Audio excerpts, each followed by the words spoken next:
ئێمە براو خوشکانێکی دڵسۆز و بە پەرۆشمان هەن بۆ ئەم کار و ڕەوتە ئیسلامی خۆمان کە پێیان وایە ڕەنگە لەمە دووە دینداریمان شل بێتەوە، ڕەنگە لەمە دووە پابەندیمان بە ئیسلام کاڵ بێتەوە، بۆ چونکە پاشگیرەکەمان لابردووە.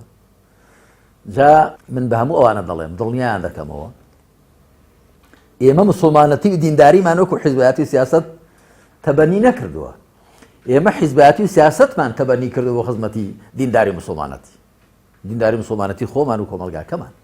و لە ڕاستیدا ئەوە لە پشت پەردەی ڕەشوە تەماشاکردنە یاخود متەوەهم بوونە، ینی کابرا وەهمێکی چۆتە ئەو کەسە وەهمێکی چۆتە مێشکەوە. من دڵنیایان کاوێ پشت لە ڕابردووی خۆتان ناکەن، پشت لە ڕابردووی خۆتان ناکەن.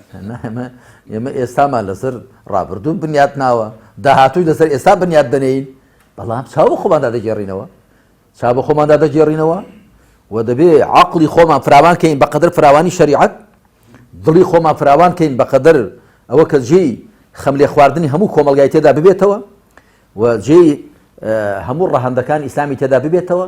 ئێمە کۆمەڵێک نین تەنیا مەبەست و ئامانجمان ئەوە بێ خەڵک بەس نوێشکەر بێ، دەمانەوێت خەڵک نوێشکەر بێ هەموو هەر 5 پایەکانی ئیسلام و پێشەوە 6 پایەکانی ئیمان، بەڵام وێڕای ئەوەش دەمانەوێت کۆمەلگاکەمان کۆمەلگای بێ دادگەری تێدا بچەسپێ، زوڵم و فەسادی تێدا لا ببرێ، کۆمەلگایەکی تەبا بێ، تەبایی لەسەر بناغی دادگەری بنیاد دەندرێ. واتە ئێمە خۆمان بە شوێنکەوتووی پێغمبەری خاتەم صلی الله عليه وسلم بە پلەی یەکەم و پێشەوەش پێغمبەرانی دیکە دەزانێت. هەموو پێغمبەران هاتوون بۆچی؟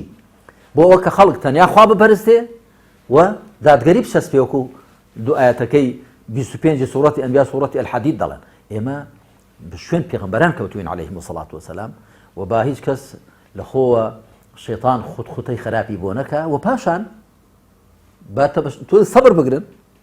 هەندێک کەس زۆر بەپەلن، هەندێک کەس کۆمێنتێک دەنووسێ شتێک دەنووسێ من ئاوە کاکە تۆ سەبر بگرە بزانێ ئێمە چی دەکەین، بزان ئایا ئێمە دەمانەوێت دینداری و مسلمانەتی لە خۆمان و لە کۆمەلگاکەماندا تۆختر کەینەوە یا کاڵی بکەینەوە، هەر لەبەرەوەی کە پاشگیرێکمان گۆڕیوە لەبەر ئەو حکمەتانەی کە باسم کردن. یعنی ئەو لە پشت پەردەی ڕەشوە تەماشاکردن و خۆ ناڕەحەتکردن بە خوتە و وەسوەسە و وەهم شتێکی خراپە.